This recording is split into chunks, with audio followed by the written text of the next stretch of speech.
Hello everyone, welcome to स्व अध्ययन। मैं संगीता मैम आप सबको स्व अध्ययन पर स्वागत करती हूँ। आज हम पढ़ेंगे कक्षा 7वीं बाल महाभारत कथा की पाठ्य विषय प्रतिज्ञा पूर्ति। द्रोण ने कहा, मालूम होता है यह तो अर्जुन ही आया है। आचार्य की शंका और घबराहट दुर्योधन को ठीक न लगी। तभी कर्ण बोला, पांडव जुए के खेल में जब हार गए थे तो शर्त के अनुसार उन्हें 12 वर्ष का वनवास और 1 वर्ष अज्ञातवास में बिताना था।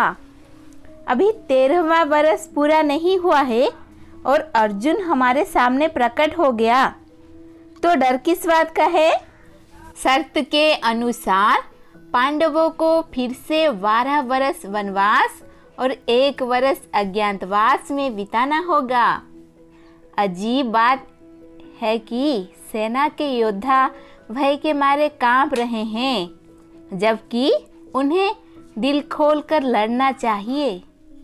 आप लोग यही रट लगा रहे हैं कि सामने जो रथ आ रहा है उस पर अर्जुन धनुष ताने हुए बैठा है, पर वहाँ अर्जुन की बजाय परशुराम हो तो भी हम क्यों डरें।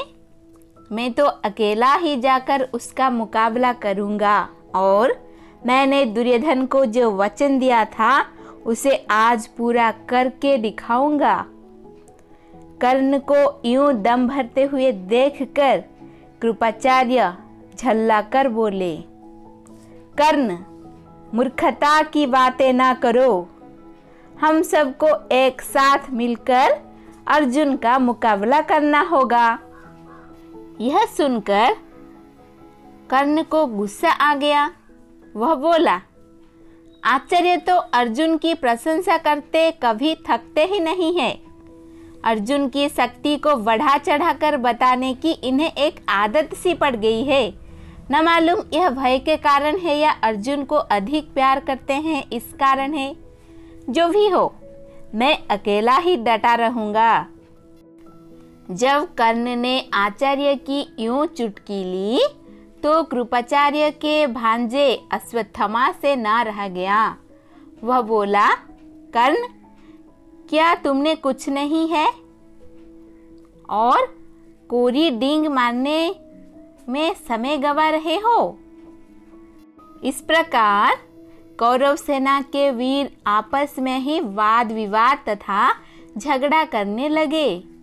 यह सोचकर भीष्म बड़े खिन्न हुए। वह बोले, यह आपस में वैर विरोध या झगड़ा करने का समय नहीं है। अभी तो सबको एक साथ मिलकर शत्रु का मुकाबला करना है।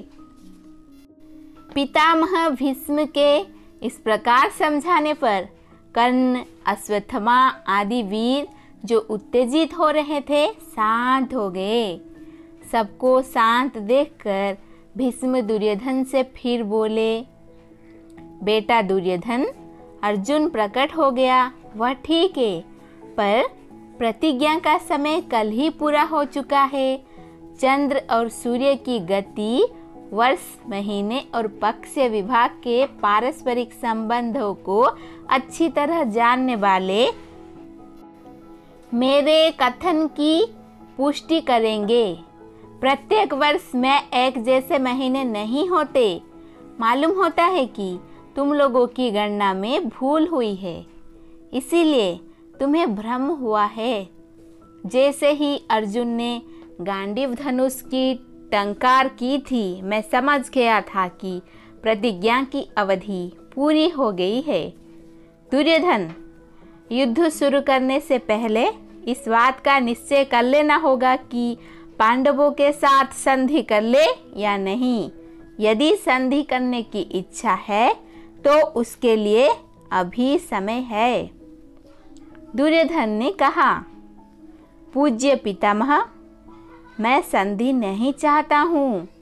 राज्य तो दूर रहा, मैं तो एक गांव तक पांडवों को देने के लिए तैयार नहीं हूँ। यह सुनकर द्रोणाचार्य की आज्ञानुसार कौरव वीरों ने व्यूह रचना की। उधर उत्तर ने रथ उसी ओर झांक दिया जिधर दुर्योधन था। अर्जुन ने गांडीव पर चढ़ाकर 2-2 बाण आचार्य द्रोण और पितामह भीष्म की ओर इस तरह से छोड़े जो उनके चरणों में जाकर गिरे। इस प्रकार अपने बड़ों की वंदना करके अर्जुन ने दुर्योधन का पीछा किया। अर्जुन को दुर्योधन का पीछा करते देखकर भीष्म आदि सेना लेकर अर्जुन का पीछा करने लगे। अर्जुन ने उस समय अद्भुत रण कौशल का परिचय दिया। पहले तो उसने कर्ण पर हमला करके उसे बुरी तरह से घायल करके मैदान से भगा दिया। इसके बाद द्रोणाचार्य की बुरी गत होते देखकर अश्वत्थामा आगे बढ़ा और अर्जुन पर बाण बरसाने लगा। अर्जुन ने जरा सा हटकर द्रोणाचार्य को खिसक जाने का मौका दे दिया। मौका पाकर आचार्य जल्दी से खिसक गए। उनके चले जाने के बाद अर्जुन अब अश्वत्थामा पर टूट पड़ा। दोनों में भयानक युद्ध होता रहा। अंत में अश्वत्थामा को हार माननी पड़ी। उसके बाद कृपाचार्य की बारी आई और वह भी हार गए। पांचों महारथी जब इसी भांति परास्त हो गए तो फिर सेना किसके बल पर टिकती। सारी कौरव सेना को अर्जुन ने जल्दी ही तितर बितर कर दिया। सैनिक अपनी जान बचाकर भाग खड़े हुए। इसी भांति भीषण युद्ध करते हुए भी अर्जुन ने दुर्योधन का पीछा करना न छोड़ा। पांचों महारथियों द्वारा अर्जुन को एक साथ रोकने का प्रयत्न करने पर भी उसे रोका न जा सका। अर्जुन आखिर दुर्योधन के निकट पहुंच ही गया। उसने दुर्योधन पर भीषण हमला कर दिया। दुर्योधन घायल हो गया और मैदान छोड़कर भाग खड़ा हुआ। भीष्म ने उससे कहा कि अब वापस हस्तिनापुर लौट चलना चाहिए। भीष्म की सलाह मानकर सारी सेना हार मानकर हस्तिनापुर की ओर लौट चली। इधर युद्ध से लौटते हुए अर्जुन ने कहा, उत्तर अपना रथ नगर की ओर ले चलो, तुम्हारी गाय छुड़ा ली गई है। शत्रु भी भाग खड़े हुए हैं। इस विजय का श्रेय तुम्ही को मिलना चाहिए। इसीलिए चंदन लगाकर और फूलों का हार पहनकर नगर में प्रवेश करना। रास्ते में अर्जुन ने फिर से बृहन्नला का वेश धारण कर लिया और राजकुमार उत्तर को रथ पर बैठाकर सारथी के स्थान पर खुद बैठ गया। उन्होंने विराट नगर की ओर कुछ दूतों को यह आज्ञा देकर भेज दिया कि जाकर घोषणा कर दो कि राजकुमार उत्तर की विजय हुई है।